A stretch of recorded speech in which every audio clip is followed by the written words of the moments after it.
ยังขี้เหงื่อกันอยู่ไกลๆนี่แม่เป็นยังคือโปรแยกบ่ชิมดีๆก็แยกเห็นยังเก็บไปกับทีมรวมกันคือเก่าโอ้ยถ้ามีคนคิดคือเจ้าหะนะป้านี่ขี้เหงื่อมันคือสิโดโลแล้วพี่บอกแม่นแล้วปัจจุบันนี้คนลาวเฮาถึงขี้เหงื่อสะสายหลายต่อมื้อ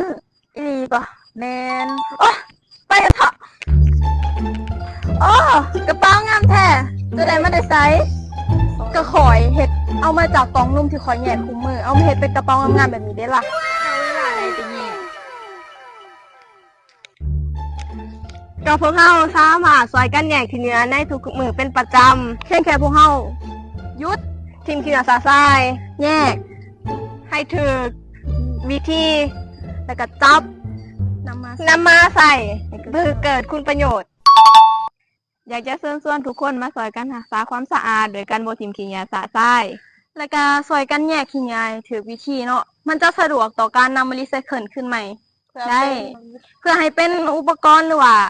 สินค้างามๆเป็นธงเป็นไม้พลอยหรือว่าอย่างก็ได้มาประดับมาใส่ได้ไหมบ๊ายบาย